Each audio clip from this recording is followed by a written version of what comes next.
I am ASMRum, or Asmaram. Today, I am the devil on your shoulder. Enjoy. Psst. Psst. Hey, what are you doing? Finally. Yeah, over here. Oh my. It's me, ya boy, the devil on your shoulder. Long time no sin, buddy. You know, I usually like to keep things subtle around here. A whisper here or there in the deep layers of your subconscious, where the seeds of evil might bear fruit over time. But man, I gotta level with you. Lately, it's been real hard getting you to do anything bad. And by bad, I mean cool. What happened to us, old buddy, old pal? We used to sin like the big guy downstairs every weekend. Don't tell me you've gone good for good. Where did we go right? It seemed like only years ago we were booking a one-way first-class ticket to... Well, what's the opposite of the pearly gates? An obsidian pit? Doesn't matter. In any case, I'm going to have to take a look through your files to get to the bottom of this. We have such a history, you and I. And somewhere in this catalog of carnal desire is the key to bringing the best version of you back. The fun one. The wild one. The daring and bold one you once were and can be again. With my help. Let's not waste any time while there's mortal time still left to waste. We'll start at the usual place. The beginning.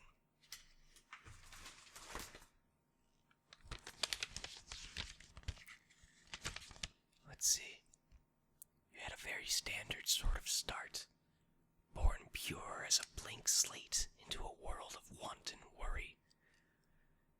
These early years are rather droll for us shoulder devils, but the formative years are ever so vital in the development of a soul. The earliest files I have on you here are child's play, baby steps in a matter of speaking. Refusing to share your toys, crying after losing a game of tag, clumsy lies to the parents that you didn't try to sneak in a cookie before dinner. Nothing spectacular, nothing out of the ordinary. Let's move on ahead a few years to your adolescence. Here we are. Some sprouting seeds, finally. Do you remember that one time you faked being sick to stay home and play video games all day? That was some of our finest early work. Innocent enough on the surface, sure, but deliciously deceitful and oozing with sloth. All the theatrics involved in your little play, the choreographed sickly shuffle from your room to announce your illusory illness and corroborate a cough or two. Your folks spotted hook, line, and sinker. You couldn't believe your luck as the siblings shuffled onto the school bus without you and the parents drove off to work. You were king of your own castle then, weren't you? You accomplished absolutely nothing of lasting value the entire day, all while pigging out on junk food from the pantry and indulging in some reckless electronic violence that would have made your youth pastor squirm in his designer jeans. That's what we call big devil energy back in the office. Let's fast forward a bit through your files to find the next big ticket items. Let's see. Grade school, middle school, summer camp. Of course. What a perfect petri dish of spiritual pollution. A gaggle of hormonal hooligans surrounded by the bounty of nature, bereft of parental supervision. The big cheese could hardly ask for a better canvas upon which to carve our corruptions. Do you remember your very first summer at Camp What's the Name? Of course you do. How could you ever forget? That was where your awareness of temptation began to grow beyond meager malfeasance and aspire towards atrocious appetites. You remember your old buddy Wheeler? Ah, Wheeler, the coolest kid at summer camp. You wanted to be just like them. But then again, who didn't? Charismatic, charming, with a magnetic ability to get others to go along with just about anything. That's what brought you to the back of the cabin with the others, wasn't it? It was that sly look of theirs and the expecting stares of everyone else around you that brought that cigarette to your lips that summer night. You hacked your lungs out behind that cabin to a chorus of croaking frogs, a spotlight of fireflies, and the approving laughter of your fellow troublemakers. It's enough to bring a tear of pitch to my tired eyes. That's part of what makes sin so lovely. Sin loves company. We adore to see others partake in our own failings. The bonds of camaraderie are never so tight as when you share a common chain. There's plenty of time and place to sin alone, and God knows you have. But an audience that participates is as welcome as ice water in, well, you know where. Where were we? Yes, your list of sins. I'm sure we can find some more touching memories of our time well spent together. I have a whole binder here on your high school years. Let's see. Yes, you had your rebellious phase. Quite tame compared to most, I'm sorry to say. Staying out past curfew, unauthorized piercings, hair dye, sad music. Very cringy, yes, but lacking a certain flair. Let us skip ahead to a higher quality of sin. Now here is a truly miserable morsel of mayhem. There's nothing like some good old-fashioned bullying to bolster your bastardly biography. Poor Melvin. Poor Melvin. What did Melvin ever do to you and your cronies to warrant such a cruel campaign of contortious condemnation? Was it their weak and wilting frame, shaking like a leaf in the wind, that inspired your ire? Was it the unfortunate, nasally voice of the nerd that boiled your blood? Was it how pale and pathetic they were when scouring the floor for their glasses, without which they were as blind as a bat? What drove you to make Melvin the punching bag of your brothers in harm? Surely there must be some reason you all determined to make his life so miserable.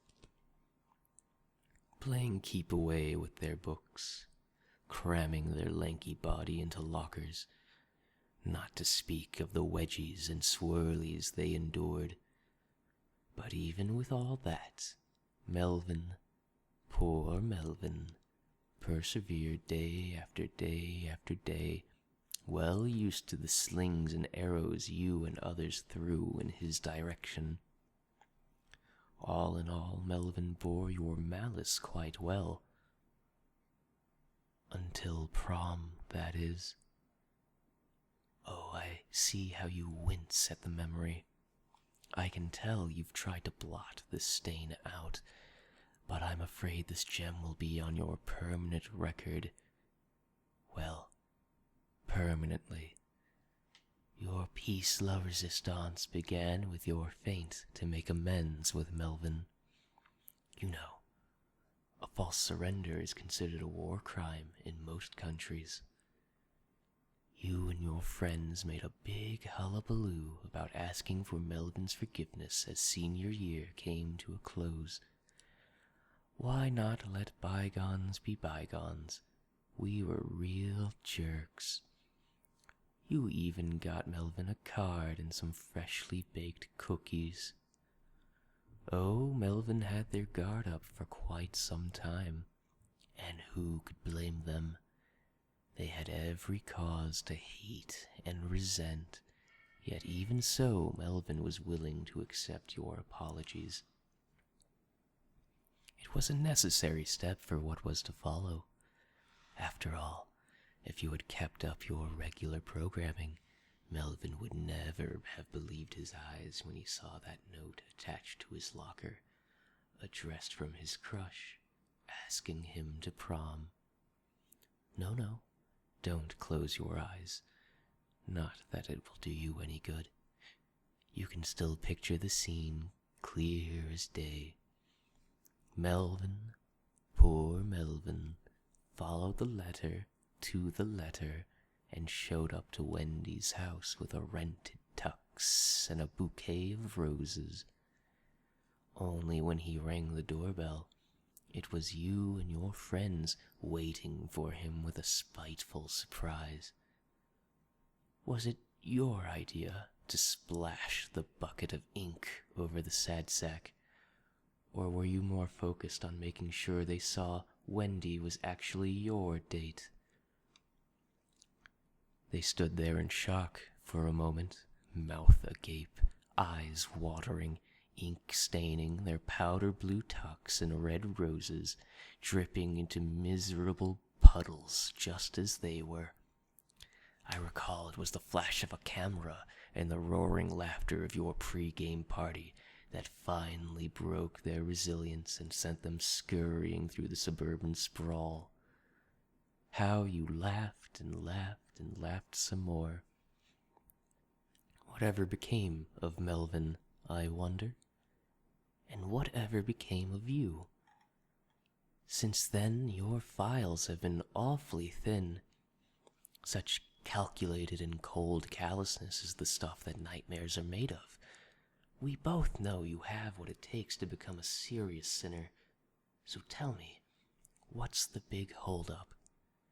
It's been a couple of years of lackluster lethargy. Nothing more than token repetitious resistance to your elders and the usual white lies. The sinister spark of sin shines within you still. Like anything else, it requires painstaking practice to perfect. Trust me, it's not like you're doing anything else with your time, and believe me when I say you are far too gone to start repenting or to make amends. The hole you're in is far too deep for you to ever claw your way out. So never let that thought cross your malicious mind ever again. It's just you and me forever and ever. We'll work like hell to make your life a personal paradise. I promise. I've got some reports to write, so I think I might slide back inside your subconscious for a while. I'm really glad we had this talk. I can see that open communication from time to time might be a better avenue between us. It's the key for any healthy relationship, after all.